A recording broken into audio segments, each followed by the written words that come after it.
Amigas, amigos, boas tardes. Bueno, boas tardes, pouco chuviosas. Imos celebrar hoxe a cuarta xornada do segundo Brumario Poético, organizado pola Fundación Cuña Casas Bellas, Fabulario Novo e Hipofanías, coa intervención inestimable de Xosé Luís Méndez Ferrín. Antes de nada, quixera agradecerlles a súa presencia e facer unha aclaración previa. Que a miña persoa presente a Xosé Luís Méndez Ferrín hoxe, aquí en Pontevedra, onde tantos amigos e lectores apaixoados ten, moitos deles mellor e máis documentados críticos que a min, representa pola miña parte unha osadía só justificada por dúas imprevistas circunstancias. En primeiro lugar, a fatal indisposición a última hora de quen originalmente ían facer esta presentación. Situacións excepcionais por completo alleas á súa vontade imposibilitalles estar hoxe connosco. En segundo lugar, a miña convicción de que tan imprevista circunstancia colocábame fronte a unha exixencia ética indeclinável. Ante unha obriga que é tanto persoal como familiar, tanto no meu propio nome como no dos seus amigos Manuel Cuña Novás e Jorge Cuña, meu pai e meu irmán. Dito isto, que pode justificar ante vós e ante Méndez Ferrín esta contradición? Pois contradición é non ter os merecementos necesarios para estar nesta mesa e, sen embargo, alegar para facelo un imperativo moral que só a min concerne e a min mesmo dá satisfacción. Dende o meu punto de vista, unha soa cousa pode justificalo. A vontade de transmitir coa miña presentación o afecto e a admiración que sentimos na Fundación Cuña Casas Bellas por Méndez Ferrín e que con certeza comparten todos vostedes. Admiración da que aquela obriga ética que antes facía referencia non é máis que un reflexo particular. Non obstante, esa estima que hoxe expresamos foise construindo paseniñamente ao longo de decenios, vividos a metade deles baixo a ditadura militar e a outra metade pendentes dun réxime que non remata de imitarse os soños e afáns da loita antifranquista que tanto Ferrín como moitos de nós tentamos de levar a cabo. Trátase dun sentimento e de unha admiración tecida de lecturas, de vivencias políticas, de soños colectivos enfrentados á mezquindade autoritaria do franquismo e á deriva xélida da chamada transición, de recoñecemento da súa obra literaria e poética, de manifestacións magistrais da súa personalidade, de discrepancias políticas, ideolóxicas e artísticas defendidas sempre coa tensión necesaria, de tolerancia vital e apaixonamento militante. Por todo isto, sabemos de antemán e temos dela plena seguridade que o que hoxe nos diga Ferrín enriquecerános a todos. Fará que avancemos cara as nosas esperanzas. Así será por nos achegar a poesía e a linguaxe poética que tanto como decir o cerne máis fondo do devir histórico, o menos daquela parte do devir afecto á vontade creadora e libertadora da humanidade. Todos aquí recoñecemos a magnitude literaria da obra de Méndez Ferrín, tanto narrativa como ensayística e poética, así como a notable influencia que segue exercendo sobre a literatura e a poesía galega actuais. Na súa biografía mestúranse de xeito inseparável a acción social e política e a creación artística. Non só nel mesmo, senón tamén pola súa influencia en toda a sociedade galega. Con palabras da Asociación de Escritores en Lingua Galega, a obra narrativa de Méndez Ferrín, operando como un macrotexto, ten contribuído de xeito decisivo a fixar unha memoria colectiva do real e do imaginario que xa é parte indisociable da cultura galega. Nacido en Ourense en 1938, en plena Guerra Civil, pasou a súa infancia entre a capital de provincia e Vilanova dos Infantes e Casar do Mato, e a adolescencia en Pontevedra.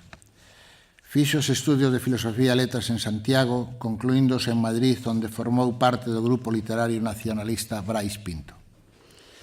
Tras o seu regreso a Galicia, Intervén activamente na vida social, política e cultural do país. Escribe, loita, crea, testemunha, milita contra a dor franquista.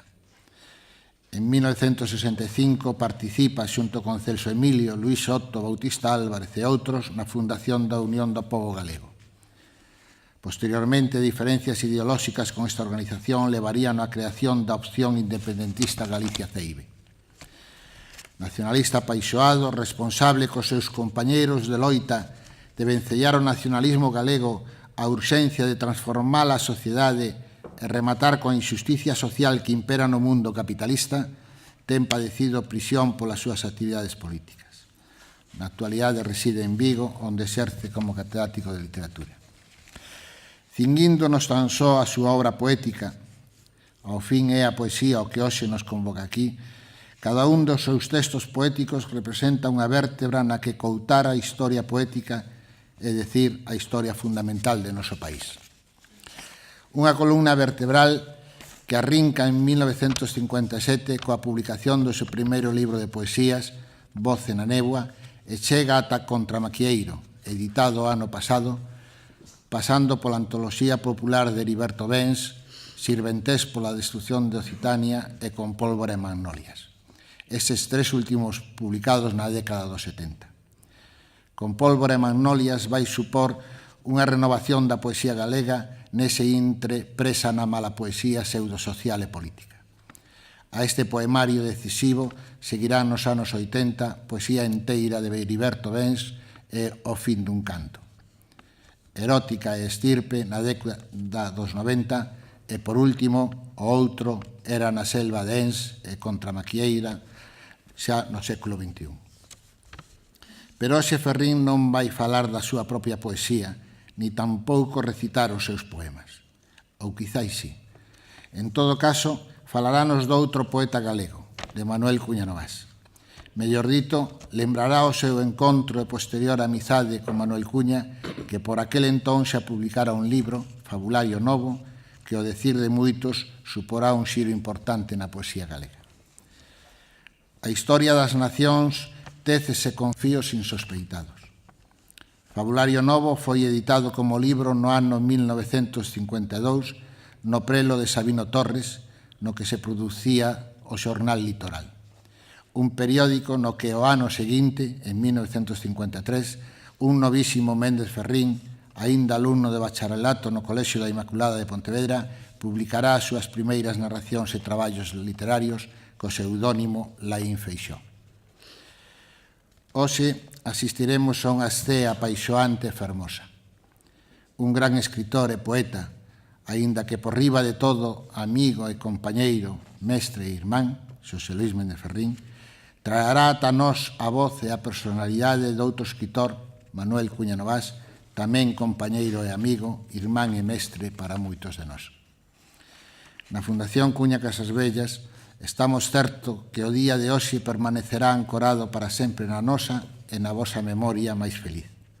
É dicir, nesa lembranza activa que renova co tío a razón de ser e existir, que nos proxecta o sentido da colectividade, que recoñece os achádegos poéticos que vertebran Tajenata, fornece a pólvora das loitas sagradas e liberta as magnolias do desexo inesquecível.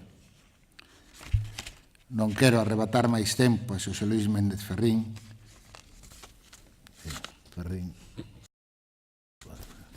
Pois moitas gracias.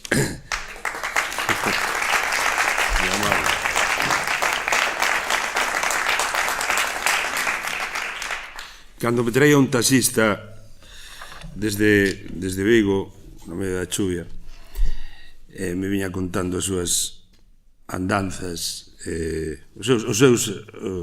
as súas viaxes como mariñeiro polo mundo, por Terranova, polo Gran Sol. De pronto, como non, acordeime de que un día Cuña Novás tamén foi ao Gran Sol, e penso que foi ali onde se deixou a barba, aínda que hai quen sostén que deixou a barba por primeira vez en París, cando coñeceu a Camus, a María Casares, a Sartre, e cando nos trouxo o regalo impagable de algúns dos seus mellores poemas. Certamente, o falarvos a vos nesto que pretende ser unha parolada informal de Cuña Novas supón para min un grave desafío, posto que eu nestes momentos, inda que non lles pareza a vostedes, estou pelexando rexamente contra a emoción. Hai aquí testigos, vellos amigos, que son testemunhas e que poderán certificar o que lles digo.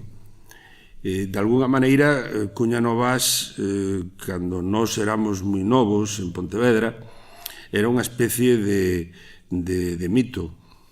Era un home moi novo, enloitado, que podía ter ou non ter barba, que viaxara, que escribía poesías que nos relacionábamos co existencialismo, entón corrente mayoritaria da esquerda cultural europea, e que dentro de aquela Pontevedra reducida de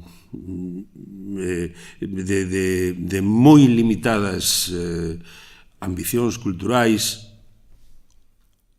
a non ser que falemos de arqueoloxía ou que falemos de música, que nestes casos Pontevedra estaba en niveles moi altos, culturais moi altos, Cuña Novas representaba outra dimensión. E nós, inda que non tratábamos a Cuña, considerábamolo como unha especie de referencia distante que pasaba falando sempre cos seus amigos maiores que a nós, con Sabino Torres, con Álvarez Negreira, que pasaba pola rúa e nos reverenciábamolo ao lonxe. O que Cuña Novas pode ter influído en min, personalmente, agora xa non digo nós, digo eu, falo por min, é algo que nunca terminarei de calibrar. Moitas veces eu sei que escribindo un poema, sobre todo escribindo un poema ou escribindo un artigo de prensa, teño a sensación como se a fantasma ou a sombra de Cuña Novas me levase a man e me estivese como o neno pequeno dicindo que puxera tal ou tal outra palabra. Porque Cuña Novas, ademais de ser un mestre da poesía, foi, para min, personalmente, un mestre do columnismo literario, un mestre de xornalismo. Cando se creou o periódico semanario Litoral, que se imprimía a un tiro de pedra onde estamos nós agora, na rúa de Don Filiberto, Abelardo Díaz, justamente enfrente onde estamos nós, houbo como unha especie de conmoción cultural en Pontevedra, dentro dos límites da cidade de Pontevedra. A columna de Cuña Novas era sempre unha combinación de lirismo, de grande estilo literario, sempre colindando ca poesía, xunto con unha profunda, insobornable colisión cos grandes problemas da humanidade. Eu teño na cabeza algúns artigos de Cuña Novas que me acompañan sempre e que me suxiren a min unha e outra vez artigos de prensa e comentarios, e eu sei que están aí sempre na miña memoria. Poño por caso o artigo de Cuña Novas en ocasión da explosión nuclear no atolón de Bikini. En ese momento fixo probablemente o texto antibelicista, o texto antinuclear máis importante que eu lera. En todo caso, o máis importante para min. A historia, decía Miguel, vaise facendo con fíos invisibles, é a miña historia persoal, é a miña conciencia persoal cívica e a miña conciencia antimilitarista, pois moi probablemente teña unha das súas raíces de formación nese simple artigo que Cuña Novas publicou nunha semana calquera en Litoral. Ben, ese Cuña Novas, que era para nós un pouco misterioso, un pouco distante, moi admirado, era un Cuña Novas tamén leído, o cal nos leva a considerar que Cuña Novas é un escritor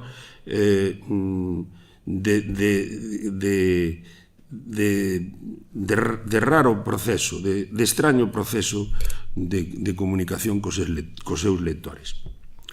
Eu estou persuadido de que Cuña Novás, a estas alturas da miña vida, fixo todo o posible por non ser un poeta. É dicir, por non ser un poeta profesional, un poeta autor de libros de poesía. Dá a sensación como se Cuña Novás quixera decirnos que el era un home completo que, cando quería, emitía un poema. Por lo tanto, non existe unha carreira, non existe unha bibliografía de Cuña Novás. Existen un conxunto de poemas en castelán, dispersos, en un concurso aparecía, despois volvía a desaparecer. Existe unha serie de poemas galegos que moi velozmente, despois dun premio en Barcelona e despois de unha publicación na primeira entrega da colección Grial de Pontevedra antes de 1952, despois desa entrega se publican en libro en 1952. Existe despois unha difusión moi grande dos millores, probablemente, deses, bueno, de algúns dos millores de poemas dese libro, Fabulario Novo, que se acollen na Escolma de Poesía Galega de Francisco Fernández del Riego de 1955, que teñen un eco máximo en toda, podríamos decir, en toda a miña xeración. E despois acontece un silencio de Cuña Novás, un silencio cargado de sentido, un silencio como si o grande poeta Cuña Novás dixera: eu son un poeta, pero non son un profesional da poesía. Esta é a miña obra. E se eu non escribo máis e non publico máis é porque non teño máis que dizer. Eu penso que Cuña Novás estaba na mesma liña de Claudio Rodríguez cando lle preguntaban por que non publicaba un libro, outro libro, e Claudio Rodríguez contestoulle os seus interrogadores dicindo: es que uno non pode ser poeta todo el tiempo. É dicir, un só pode escribir poesía cando a poesía nos escolla a nós. Todo isto fai de Cuña Novás un escritor, un poeta excepcional, non común. O exiguo dos seus textos, quer dicir que se recollen, na Voz de Galicia recolle todos os seus textos galegos, ou casi todos, neste pequeno libro da Biblioteca Galega. Probablemente existan algúns poemas máis inéditos, aparte dos poemas en castelán, pero eu non os coñezo. E despois dun longuísimo silencio, Cuña Novás é capaz de escribir un fermosísimo poema longo que é algo así como o seu testamento poético, que é Canto e fuga de irmandade sobre a terra da morte. Un poema en que recolle toda a súa experiencia poética, toda a súa experiencia simbólica, todo o seu potencial de silencio acumulado, e nos ofrece esa maravilla circular, máis que circular, diría eu, laberíntica, en que todo xira sobre si mesmo e todo volve ao principio sin volver ao principio, porque non é unha espiral, non é un movimento infinito, sino que é unha espiral ascendente, é dicir, o grande símbolo do materialismo e o grande símbolo da historia. Cuña Novás, que enganou os seus críticos solertemente, Cuña Novás é, sobre todo, un poeta político. Cando nós decimos un poeta político, estamos sempre pensando en Celso Emilio Ferreiro, en Curros Enríquez, nos poetas, nos grandes poetas ideolóxicos, nos grandes poetas de intención, como decía Engels, de Tendenzpoesie, a poesía tendenciosa, a poesía militante. E nunca pensamos en Cuña Novás, pero probablemente Cuña Novás sexa o poeta de intención política máis profunda, máis radical. É a profunda solidaridade co sufrinte, que non utiliza nunca a palabra solidaridade, pero en moitos poemas hai un neno orfo, un neno triste. Está a desgracia, está a infelicidade humana, está a sombra, está a fatalidade que nos fai servos. Como Cuña Novas non o di con palabras obvias, pois ás veces pasa desapercibido e os críticos confúndense. De todas maneiras, os seus derradeiros poemas son un pouco máis claros nese sentido. Un é unha elexía a Castelao, outra a Celso Emilio Ferreiro, en que as palabras están moi ben dirixidas e moi ben endereitadas por si alguén tiña algún tipo de dúbida.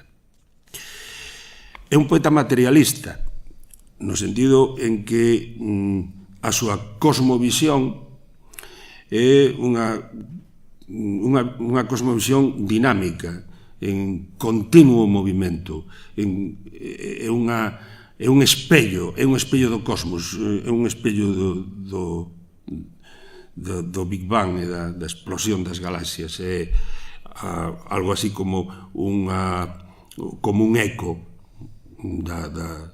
como un eco da materia, un eco da dialéctica das cousas que se están continuamente reproducindo aí. É un poeta antisentimental. Evidentemente, ás veces fala de bichiños, e máis chamase Fabulario Novo, o seu libro principal. Fala de sapiños, ou fala de coruxas, ou fala de pequenas cousas, pero non nos engañemos. Esas pequenas cousas están nos contando como é a patencia, como se manifesta a forza da materia e da enerxía. Tense dito de Cuña Novas que ten que ver co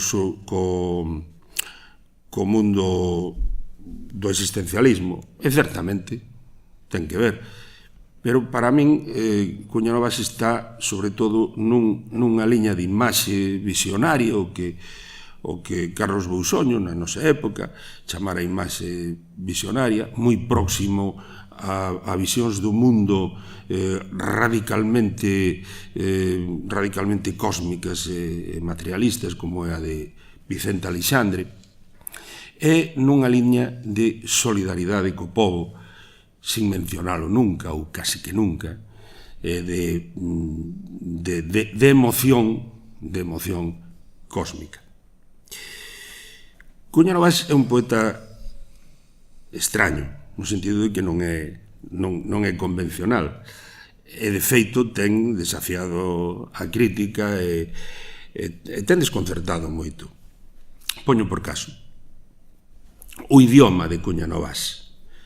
Cuña Novas, que nunca aparece como un especial galeguista, nin un especial defensor do idioma, non vai ser prácticamente un escritor monolingüe galego.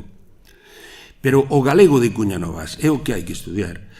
Hai unha tese doutoral que está esperando por alguén que é a lingua de Cuña Novas. O galego de Cuña Novas e o castelán dos poemas de Cuña Novas tamén. O galego de Cuña Novas é un galego idiolectal, é o galego de Cuña, é un galego propio.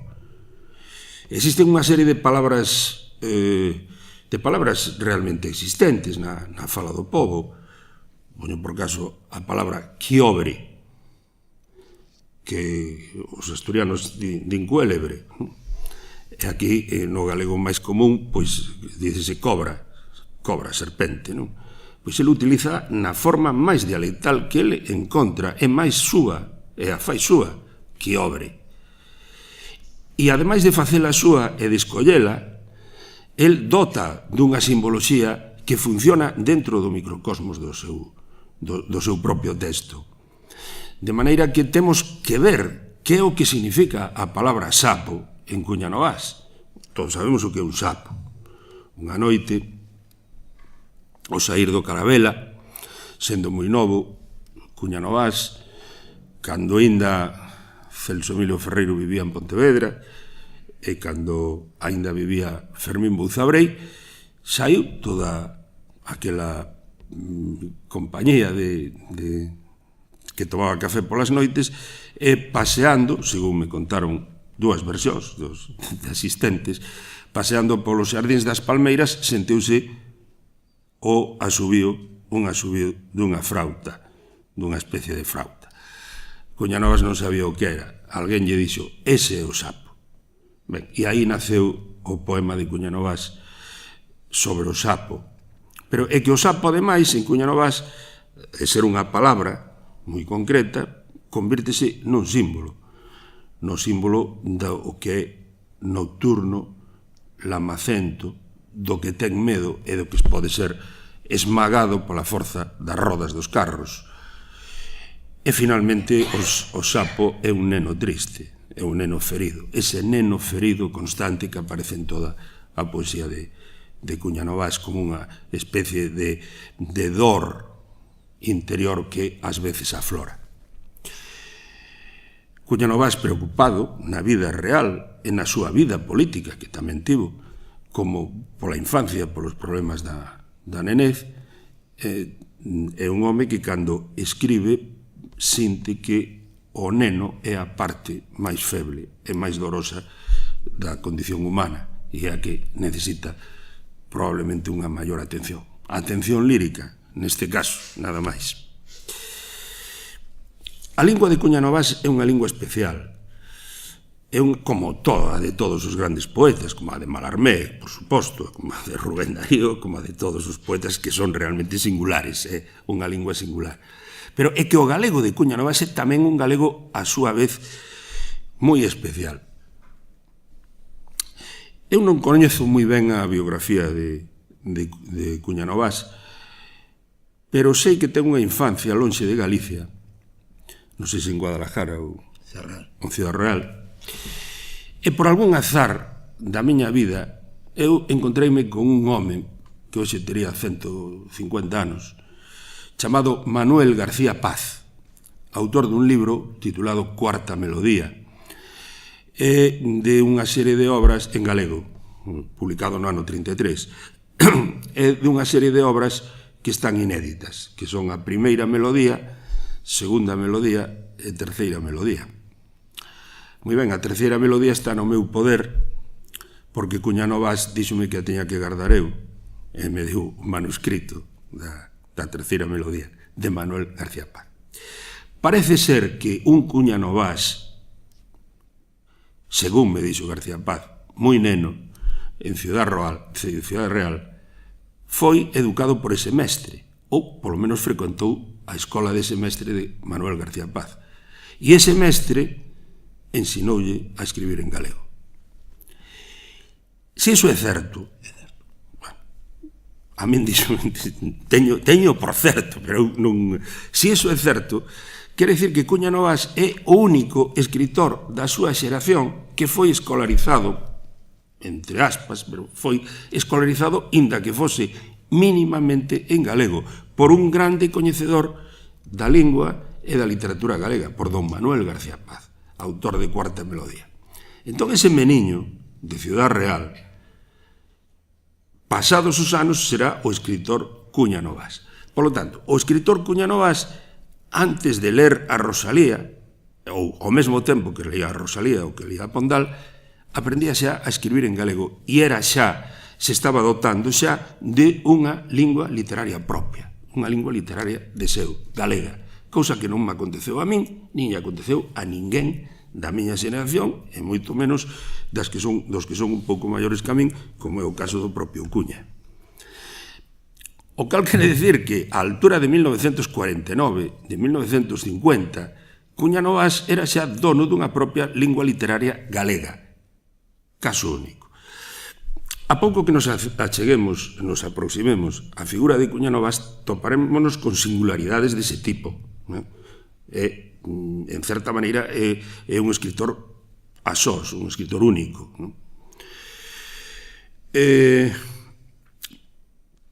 Pasados os anos, Cuña Novás tivo o privilexio de que aquí, en Pontevedra, recibiu, pois, tivo trato con persoas maiores que el, que as cales el respetaba, que o encarreiraron na liña do conocemento da literatura en galego. Esas dúas figuras foron, probablemente, en pequena medida, Celso Emilio Ferreiro. Era un Celso Emilio Ferreiro o que vivía en Pontevedra era un Celso Emilio Ferreiro novo, pero evidentemente moito maior que Cuña Novas, é maior que os seus amigos, é maior que Alonso, que o pintor Rafael Alonso, maior que Torres, en realidad maior que Álvaro Negreira, era xa un home feito, que xa tiña publicadas algunhas cousas desde antes da guerra. E eles todos, eses novos autores pontevedreses, en certa maneira, seguían a Celso Emilio Ferreiro. Comentou moitas veces Cuña Novas, como comentou tamén moitas veces como comentou Torres, non? Admiraban a Celso Emilio Ferreiro, era un home brillante, un home simpático, un home tal. E, evidentemente, con moita naturalidade, se puxeron entre todos a producir libros de poesía galega en galego, escritos, publicados en Gráficas Torres, cando non existía nin Editorial Galaxia, nin existía nada que se lle parecese. Unha das cousas que ten que facer o historiador futuro é poñer un pouco de orde na historia da literatura galega na posguerra. Existe o falso relato de que todo naceu ca Editorial Galaxia, e que a Editorial Galaxia foi todo, e iso é mentira, non é certo. Antes da Editorial Galaxia foi a editorial e a colección Benito Soto, que se fixo aquí, ao lado onde estamos nós agora. Pero como Cuña Novas era Cuña Novas, e como era excepcional para todo, Cuña Novas non publicou o seu libro Fabulario Novo na serie de publicacións da colección Benito Soto, senón que o publicou en formato diferente, co carimbo de Benito Soto, sin dúbida, e ao final, cando xa Benito Soto estaba pechada. É dicir, cando xa se arruinaran editando libros que non tiñan suficiente venta. De maneira que Cuña Novas está en Benito Soto, está baixo, digamos, o liderazgo, entre comillas, de Celso Emilio Ferreiro, pero está fora de Benito Soto ao mesmo tempo. De alguma maneira, Cuña Novas está fora de todo. É un poeta á marxe, un poeta sin xeración, un poeta cunha tradición literaria que non é a común, que é a propia, como estamos vendo, e tamén é un poeta que publica nunha editorial, pero ao marxe desa mesma editorial. Eu penso que se vemos a Cuña Novas desde este ángulo de escritor excepcional, podémonos achegar a él moito máis de se o vemos formando parte dunha xeración, con concomitantes, con parentes, con próximos. É a parte de Cuña Novas. A outra figura que ligou a Cuña Novas ca literatura galega foi, sin dúbida, a de Fermín Bouzabrei. Fermín Bouzabrei, como saben vostedes, bueno, os que o saiban, eu trateino moito, era un home moi proselitista, ao revés que Celso Emilio Ferreiro. Fermín Bouzabrei era moi militante do galeguismo, e era un home que os máis novos que lle sometían algúns textos literarios sempre lles exixía un coñecemento profundo da lingua. Dicía, non, o galego non pode escribir calquera en galego, decía Bouzabrei. Hai que escribir en galego se se coñece o galego e se se estudia. Eu penso que Cuña Novas fixolle caso en este sentido. E Cuña Novas, seguindo a liña do Manuel García Paz, estudou moi profundamente a lingua e moi profundamente o léxico. Eu penso que esa débeda con Bouzabrei el pagoulla con creces. Moitos de vostedes saben que Fermín Bouzabrei era magistrado na Audiencia de Pontevedra durante os anos 40, tivera unha militancia dentro do Partido Galeguista non formal, o cal o salvou probablemente da prisión, ou do fusilamento, ou da represión, pero tivo exercerouse contra el unha terrible vinganza a longo prazo. Homosexual, foi foi montado un dispositivo por parte da Brigada Político-Social de Pontevedra polo seu xefe, polo xefe da Brigada Político-Social de Pontevedra, o inspector Montero, foi montado un dispositivo para ser sorprendido en prácticas homosexuais, co cal perdeu a carreira, foi aplicado un tribunal de honor, e Fermín Bouzabei desaparece alrededor de 1950 pois da vida pública pontevedresa. En torno a Fermín Bouzabei estableceuse un cinturón de seguridade, un cinturón de ferro. Naturalmente a sociedade de Pontevedra volteulle as costas, foi a vir para Santiago, e cando publica Fabulario Novo, Cuña Novas non só non renega de Bouzabei, sino que con un valor realmente e con unha dignidade que é un exemplo, pídelle o prólogo a Fermín Bouzabei, que lle escribe, e non só aparece Fabulario Novo prologado polo infecto homosexual Fermín Bouzabei, sino que, ademais, por si alguén tiña algún tipo de dúbida, dedícalle un poema. O cal quere dicir que Cuña Novas era un home, como é debido, non? Nunca ninguén dixo isto en público, non? Eu penso que xa son horas de ilo dicindo, entre outras cousas, para saber cal era o temple humano e cal era a honradez de Manuel Cuña Novas como persoa. Porque, ademais de poeta, era persoa, claro, de todos os que o coñecimos e sabemos. Eu que quería era ler algún poema dele aquí, porque en realidad esa era a miña intención, non era falar destas cousas. Entón, quedémonos únicamente con algunhas ideas. Cuña Novas forma parte da miña xeración, un pouco maior, máis ou menos. Eu asocio, pois, con Luz Pozo, ou cos máis de máis idade da nosa xeración, como pode ser Novoneira, co cal tiña unha amizade fraternal. Eu penso que Novoneira e Cuña Novas tiñan unha especie de telepatía, ou entendíanse moi ben sin falar, e sempre estaban, non libros, emprestábanse ideas, emprestábanse metáforas, un ou outro, o cal é fermosísimo, e revela un grado de complicidade pois pouco común entre poetas, que os poetas normalmente non se leen entre eles, os poetas espíanse, a ver se un fai algo mellor ou non o fai. Neste caso non, é unha absoluta identificación. Entón, esta idea de que Cuña Novas é un pouco marginal no bo sentido da palabra, un pouco aparte, ten unha formación propia que lle ven desde antes da guerra, e lle ven de fora de Galicia, e ten unha experiencia francesa e unha experiencia parisina que, se ben moi breve, foi moi profunda nel, que outros non tuveron ou tivemos moito máis tarde.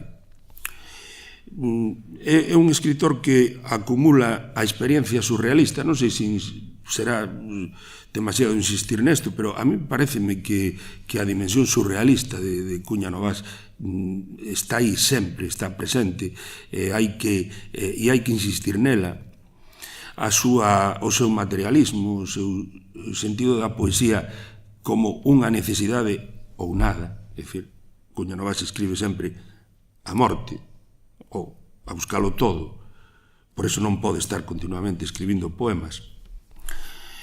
O de considerar o poema como unha necesidade vital. O ser, polo tanto, o antipesoa. Xa que falábamos a última vez que estuve aquí, decía que Antonio Gamoneda é o contrario á actitude de Fernando Pessoa. É dicir, Fernando Pessoa pensaba que se podía finxir, e que se podía ser moitos homens, e que se podía ser moitas voces, pois ao final non foi ningunha, claro. É todo o contrario a Gamoneda. Gamoneda é el sempre unha voce a súa é a sinceridade, a voz da sinceridade. Eso mesmo podémoslo dicir de Cuña Novas. Cuña Novas é só Manuel Cuña Novas. E nada máis, e non pode ser outra cousa. Non pode finxir. Eu creo que os grandes poetas non finxen, nunca. E neste caso, pois, menos que nunca.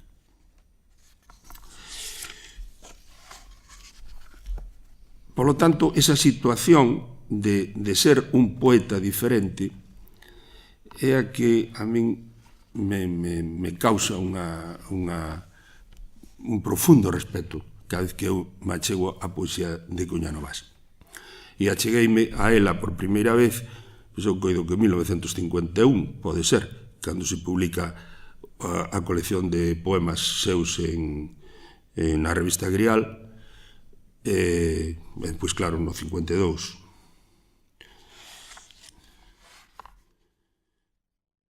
Este poema é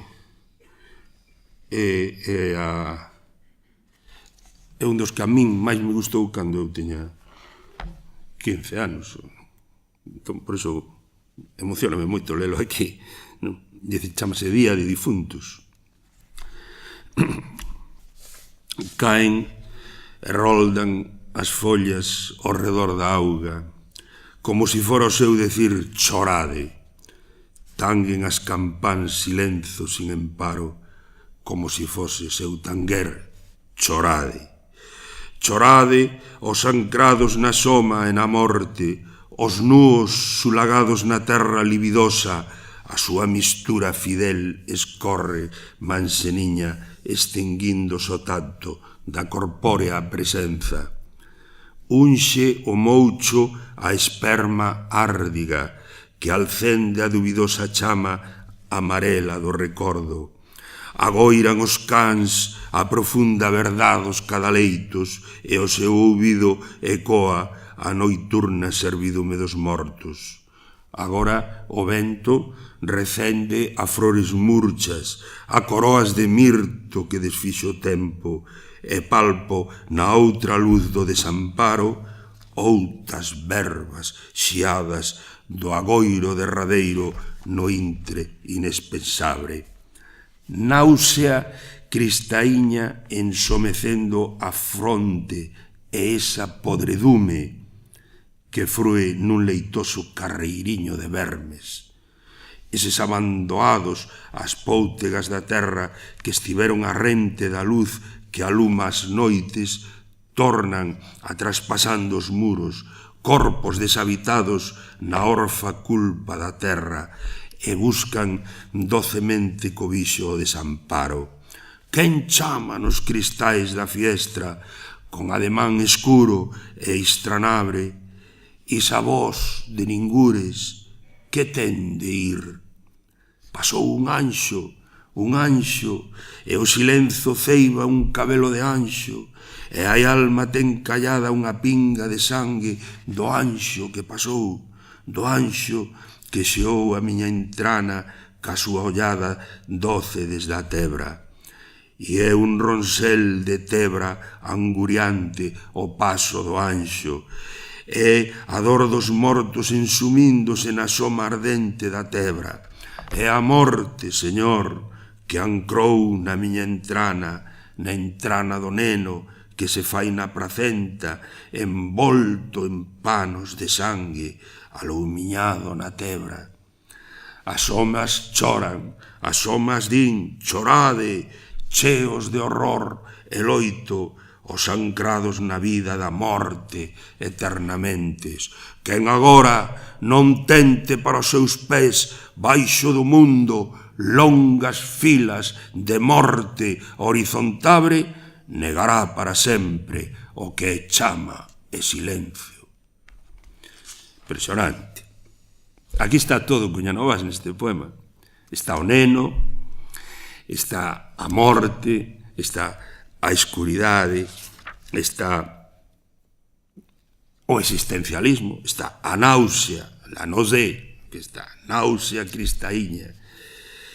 E aquí está unha visión do mundo que é unha visión do ser para a morte. Este é un poema que podía ter un comentario filosófico, existencial. Este é o punto de vista da única certeza que vostedes e eu temos de verdade no mundo. E é que cando termine este acto estaremos todos unha hora máis próximos á morte do que estábamos. Esa é a única verdade. A que é? Este é o que nos di este poema.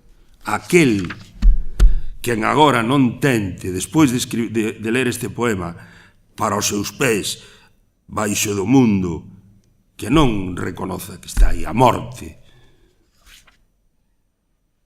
negará para sempre o que chama é silencio, é dicir, o que é vida.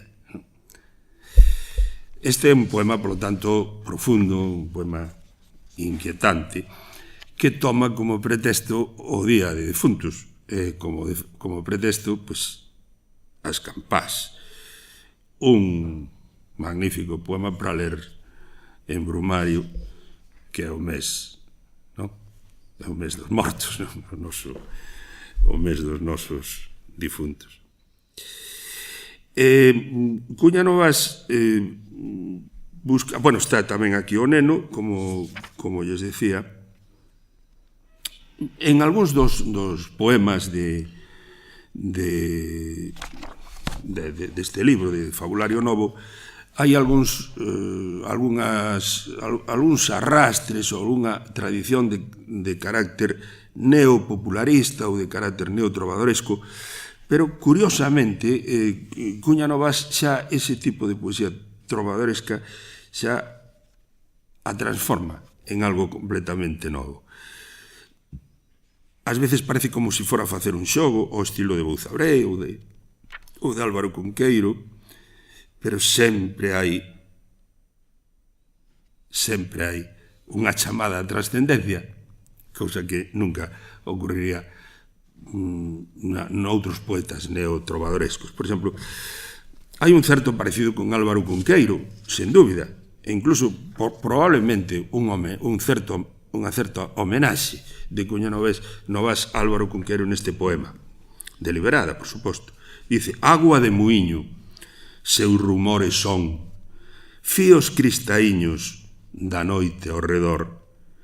O seu agarimo é de namorar estreliñas núas da noite noval. A água do muiño faise sollo voz, parada na noite, para, corazón. Naturalmente, o que empeza sendo unha cántiga, como podían ser ao estilo das novas canciones ou das canciones de Federico García Lorca ou de Álvaro Cunqueiro, de pronto remata, pero con un remate trascendental. É dicir, para, corazón. É dicir, unha vez máis, está aí a morte. Non? É dicir, aquí non hai trivialidade, aquí non hai xogo, non hai xograr. Aquí hai algo máis que un xograr, aquí hai un poeta de fondo, non? Para, corazón. Hai un poema de Cuña Novas que recibiu un premio en Barcelona, nos Sous Florais, que se publicou co título de Frauta na noite, despois recibiu algún tipo de transformación. Seu vino publicado de distintas maneiras, pero non sei onde teño. Bueno, vamos a deixar por aquí. Frauta na noite, dedicado ao poeta Bouzabré, por si algún canalla se esquecera que Bouzabré era un poeta. Eso chámase dar testemunho. Frauta na noite, o poeta Bouzabré. Agoiro, bueno, dedica ao poeta Bouzabré, ademais, porque, según teño entendido, con Bouzabré, con Celso Emilio Ferreiro, con outros amigos, foi cando escoitaron o Sapo no Xardín das Palmeiras. É cando parece ser que se ermolou este poema. Agoiro de frauta antiga que namorou a lúa, medoñenta das rodas dos camiños e dos anelos das cobras, aínda un oco de sombra, el ar e faise medo. O sapo era como un paxaro triste, en col dun ramaxe nuo que reflexou a xerfa. Seu laído na tebra aluarado rompeu os nidios segredos da noite. Polos derradeiros sonos rodaba Cristaíña, un degaro de azas novas. Nos arañeiros doídos tece prantos a choiviña e o silenzo faise fonte na silveira. O sapo é unha mazán bouga, lamacenta, noitebrga semente das silenzosas aguas que aloumiñan na noite malencónica doces seixos de lúa. O sapo foi un neno, aquel neno encantado na maxia dunha lenda que a deprendeu soiño a cencia alobre das cobras e os lagartos. O sapo foi un neno cun carreiriño de vagalumes en cada man furada, naquil primeiro soño derrubado, xa cheo de paradiso, di el. Naturalmente que hai aquí unha sombra do paradiso. Está aquí presente a grande poesía surrealista do mundo. Non sei como, pero aquí está Paul Eluard, aquí está Luis Aragón, aquí está Luis Pimentel, tamén está Luis Pimentel, e aquí está convocado a esta ceremonia do sapo tamén Vicente Alexandre. Os poetas falan, e non só Cuña Novas, pola boca de outros poetas, e existen camiños segredos e excusados que van dos uns aos outros. Os grandes poetas teñen a teima de recoñecerse entre eles, igual que tamén os maus poetas, os poetastros, e sobre todo cando son, a máis diso, malas persoas, tamén teñen unha curiosa tendencia a se recoñecer e a admirar entre sí. No caso de Cuña Novas, a súa voz fai eco ca dos grandes poetas do século XX, fundamentalmente os grandes poetas surrealistas e, no seu caso, tamén existencialistas. Os temas, máis ben as teimas de Cuña Novas, volven a estar aquí todas.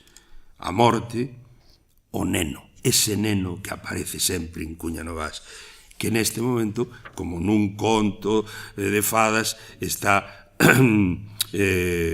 metamorfoseado en sapo. O sapo foi un neno. A imaxes surrealistas, máis furadas, típicas da imaxe surrealista, cinematográfica, pictórica, cun carreiriño de vagalumes por cada man furada. O grande poema a que me refería eu antes, vámoslo deixar pro final, o canto e fuga da Irmandade, pero vexamos algúns dos derradeiros poemas de Cuña Novas. Por exemplo, cando morreu Celso Emilio Ferreiro. Xa dixemos que Celso Emilio Ferreiro teve unha parte importantísima da súa vida en Pontevedra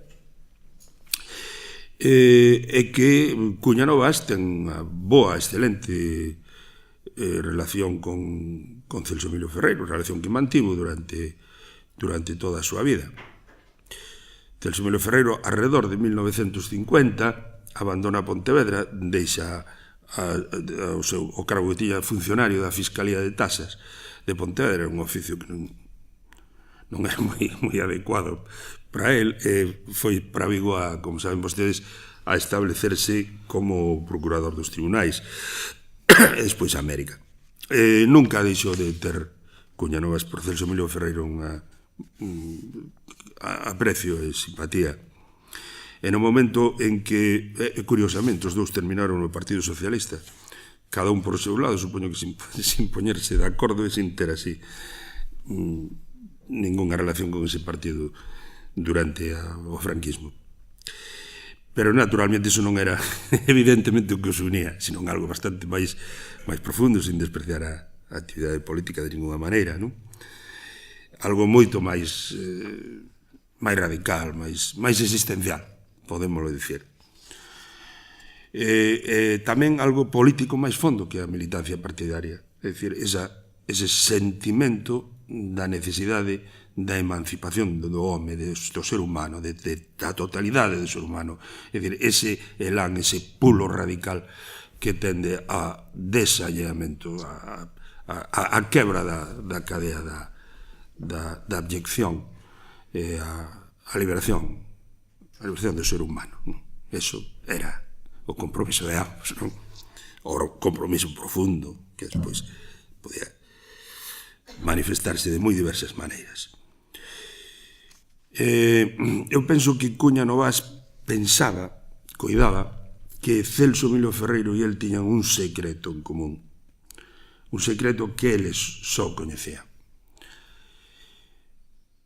E iso é o que suxire este poema. Cal sexa ese secreto, non o sei, pero algo ten que ver co desalleamento, algo ten que ver ca liberación total do home, non cas liberacións parciais e fragmentais, non? Nin cas conquistas parciais ou cas melloras sociais dos seres humanos, non, senón que ca total emancipación, carela de emancipación total. Escribe este poema Celso Emilio Ferreiro cando Celso morre, como saben vostedes, morreu en Vigo, non? Escribe este poema Requiem, unha vez máis o tema funerario, non? É dicir, a morte. Irmán Ferreiro, non. Ninguén o sabe, e a ninguén digas por quen nin para quen forxaron o seu laio as túas verbas. Ise laio de fogo sulagado como un verme que exerce a súa laboura inda fura no tempo o seu carreiro até o circio corazón da tebra.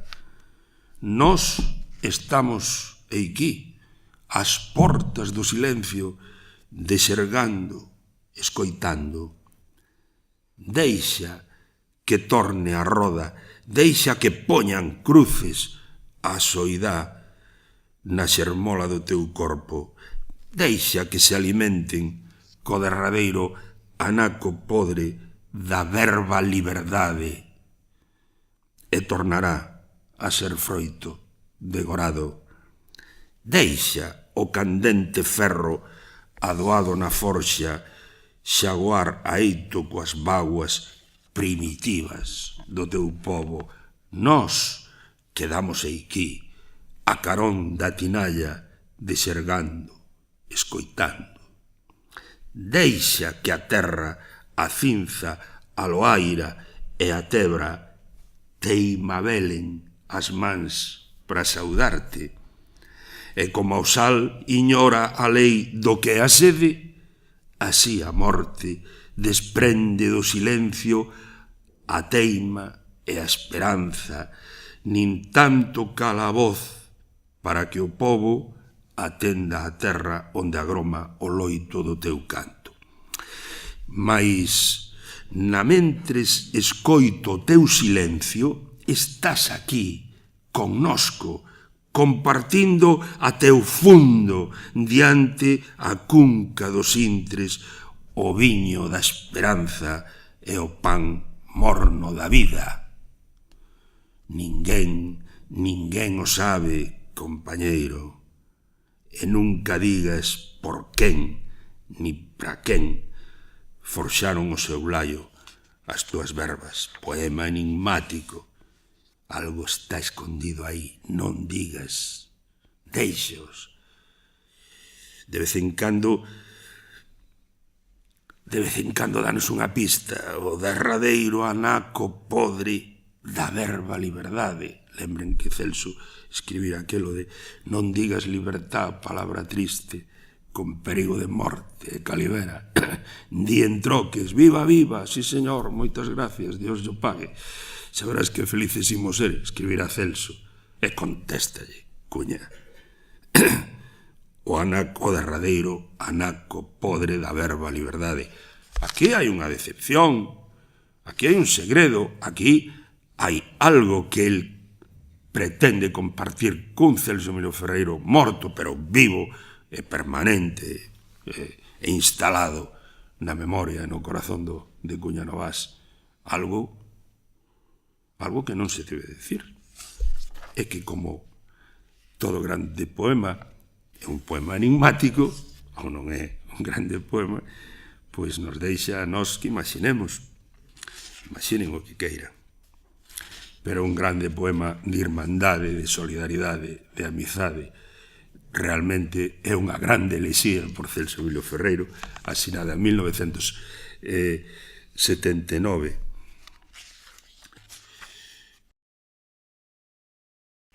A poesía de Cuña Novas ten unha dimensión da que eu non falei até agora, pero que para terminar, xa son as 9, vou sinalar, que é a dimensión nacional.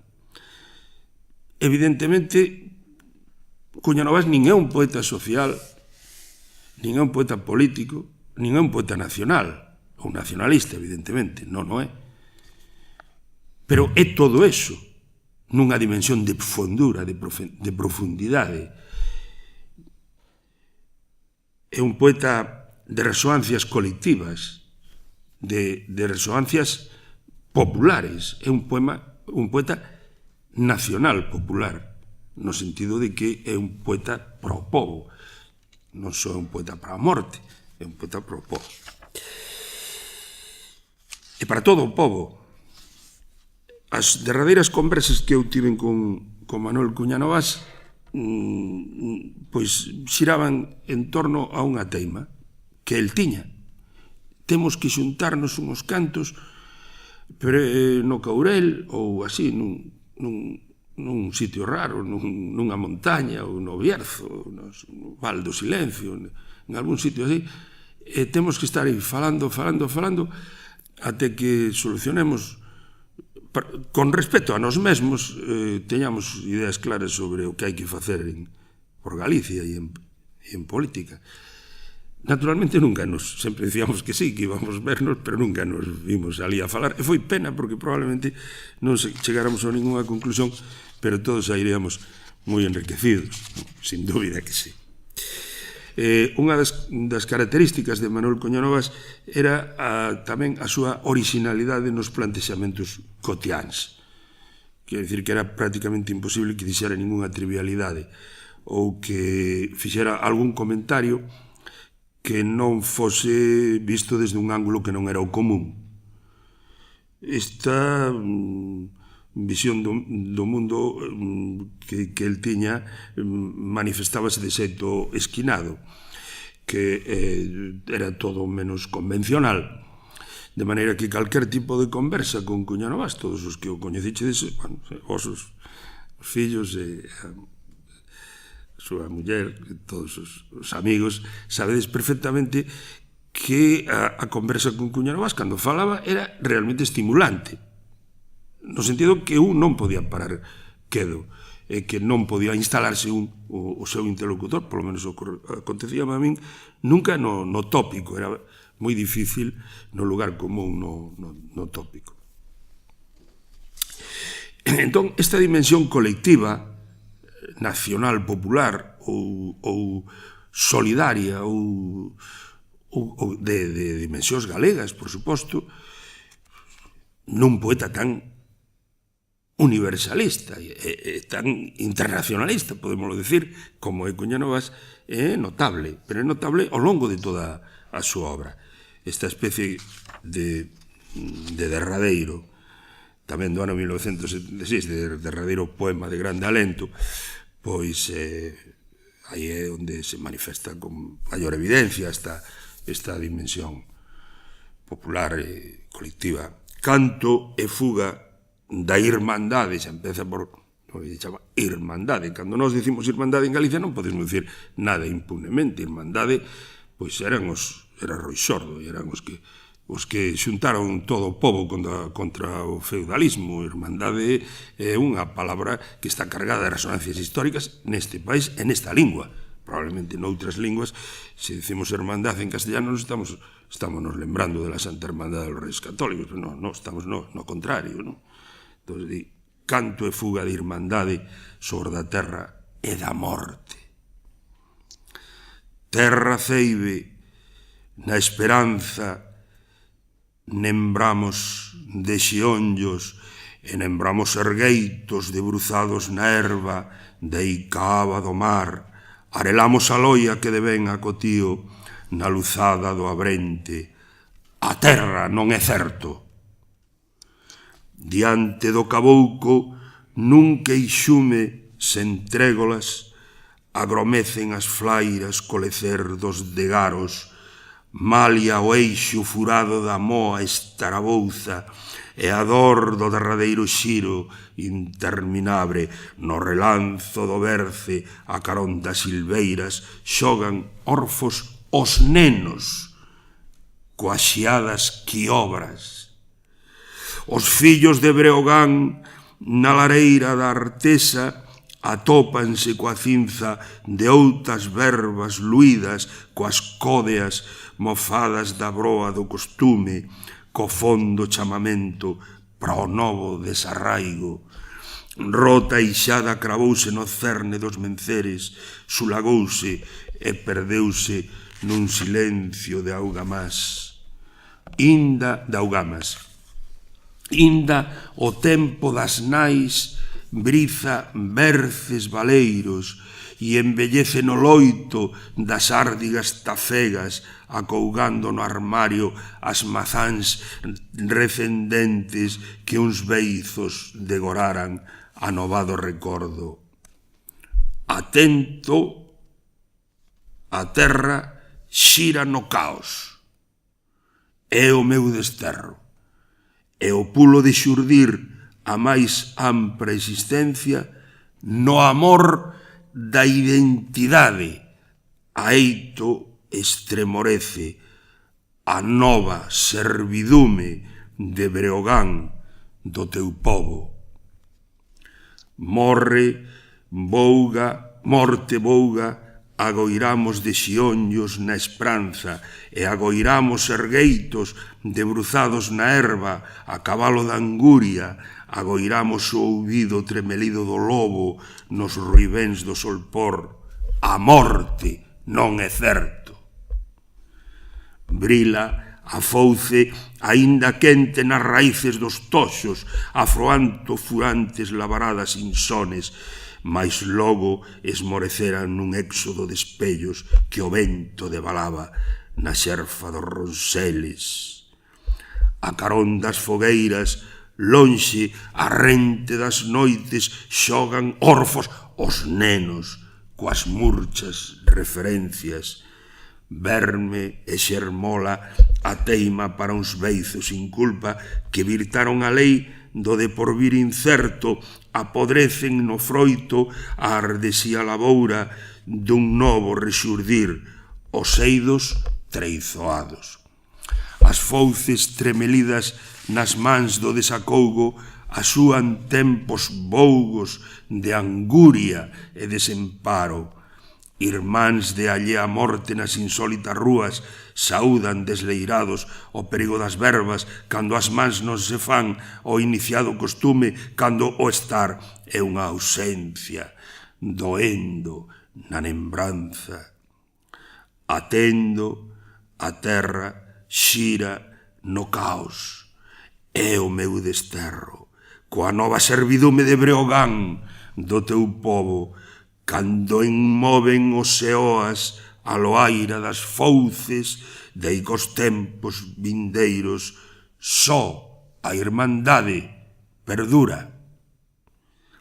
Inzade a rede o día da morte, inzade a rede o día da morte non é nosa, cunha nada de verbas, pro intre derradeiro, de pé xa, non é certo, na aba da Alenmar, irmáns de allea morte estivada tibada na tebra.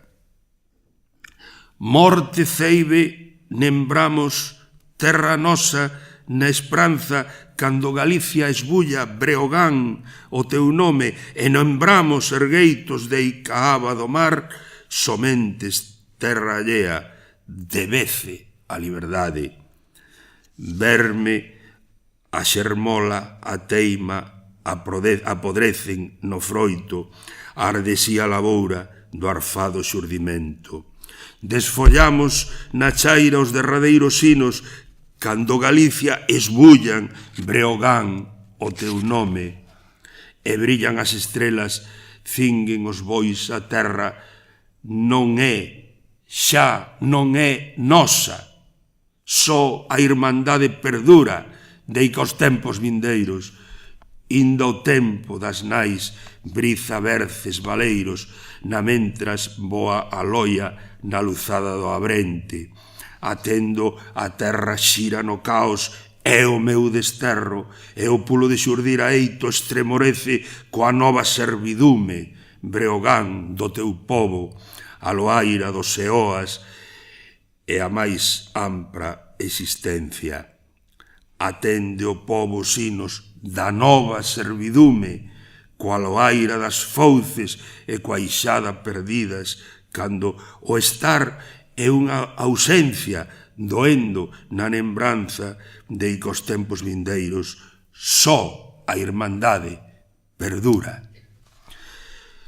Isto non é un poema, isto é unha profecía, isto é un tono vaticinante, isto é un caos circular, e no medio do caos, as palabras cargadas de sentido, hai unha liberdade que está mancada, como no poema anterior de Celso Emilio Ferreiro, que está doída, hai unha servidume nova que sofre esta patria, porque escolle o nome de Breogán, non en van. Hai un pobo que está de novo mancado, hai unha nova xeira de combate, posto que isto non é o que nos soñábamos. Tal vez sexa unha interpretación excesivamente sesgada pola miña parte, pero outra non se lle pode topar. Este poema, se quixéramos traducilo a un galego vulgar e convencional, habría que titulalo A loita continúa, polo menos eu faría así. Naturalmente non nun terreno superficial, pero sí nun terreno moi profundo. E finalmente, Lázaro, poema de 1981, co cal o irmán, o amigo, o poeta, o home nobre e o home profundo que era Cuña Novas, se despide. Xa, bueno, aquí aparecerán de novo as cobras, é dicir, na primeira parte da poesía de Cuña Novas, nos xuvenís, aparecen as cobras. Nestes derradeiros poemas, el dialectaliza esa palabra que o en Vilaboa e que o en Sanxenxo, quiobra ou quiobre, para designar as cobras, as serpentes. Lázaro, segunda morte, dice: xa aniñaran quiobras no meu peito, arrincado da tebra resucitei faíscas de un tempo morto. Leite mouro deitado na porta dos meus días, murchábanse as palabras nos meus beizos e ateríame o sol nas dunas estantías do deserto. Dentes de mel e cinza xantaban a vermella mazán do verme. Pel e mortaxa non distinguía a miña ollada enxoita cando fun arroxado o sufrimento desta segunda morte. Este era Cuña Novas. Moitas gracias pola vosa atención.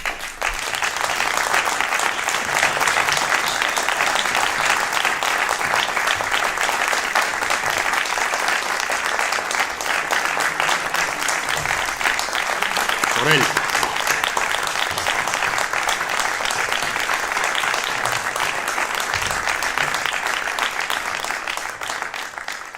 Damos as grazas a Méndez Ferrín por as súas fermosísimas palabras, por seu análise, por seu comentario de Manuel Cuña Novas. Bueno, na Fundación quixéramos que emplazar a Méndez Ferrín para que un día nos lera seus propios poemas. Xa sabe que os coñecemos, que os leímos, pero non é o mesmo nunca a leitura dun poema que escoitalo na voz do seu propio autor. Emplazo a Ferrín para que cando queira reunámonos e nos cante os seus poemas. Grazas. Moitas gracias a vos.